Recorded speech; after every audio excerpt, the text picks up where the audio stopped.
What do you get out of podcasting? Like, why'd y'all start one? What do you get out of it? Yeah, so I have a podcast with Sean Purry, who's my co-host. I guess technically I'm like more like the number 2. He's the number 1. We get maybe 500,000 listens a month, so Wow. it's done well. What's it called? My First Million? My First Million. Okay. It's got a silly name. We just call it MFM. He called it that because he was talking. So Sean came to us with this idea. He goes, I want to create this podcast for The Hustle. I go, okay, cool. We'll be the publisher and you get a cut of ad revenue. And he goes, all right, cool.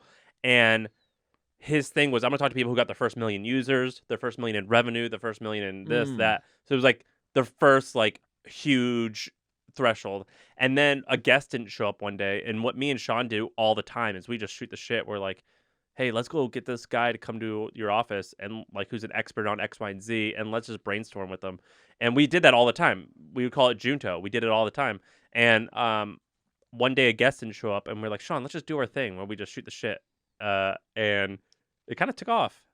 But did it take off because you already have a gigantic email list? Definitely, yeah. I mean, that was one of the reasons. That got us our first 100,000 listeners, but now we don't even promote it. All we do is just publish it, and people come to it every single week.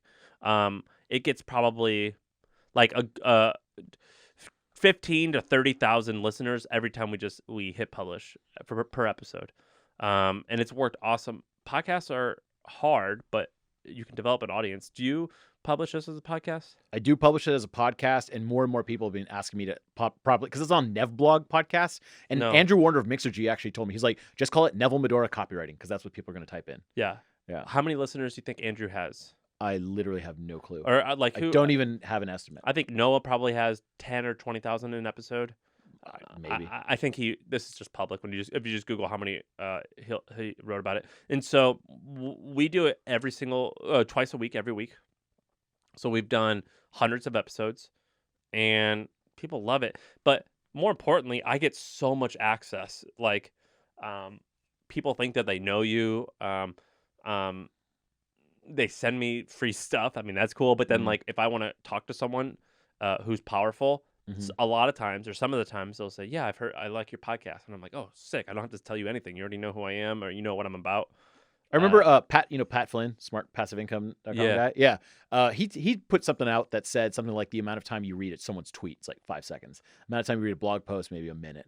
And then the amount of time you watch a YouTube video, 3 minutes. The amount of time you listen to a podcast, like an hour and 30 or something like that. Yeah. Or something really long. And it's just like, and I was thinking about it. I was like, yeah, I listen to podcasts like on long drives and stuff for tons of time.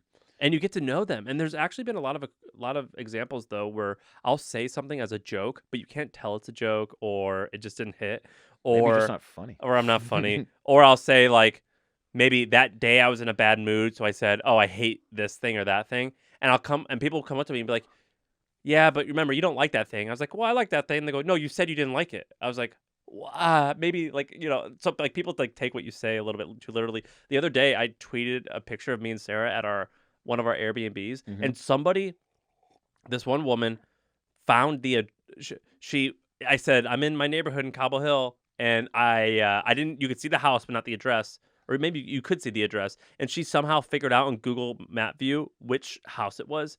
And she sent me 200 Twinkies because in a podcast, I said, I love Twinkies. So it could be a little weird, but I'm happy it's worked out. Hey, free Twinkies. That's always good.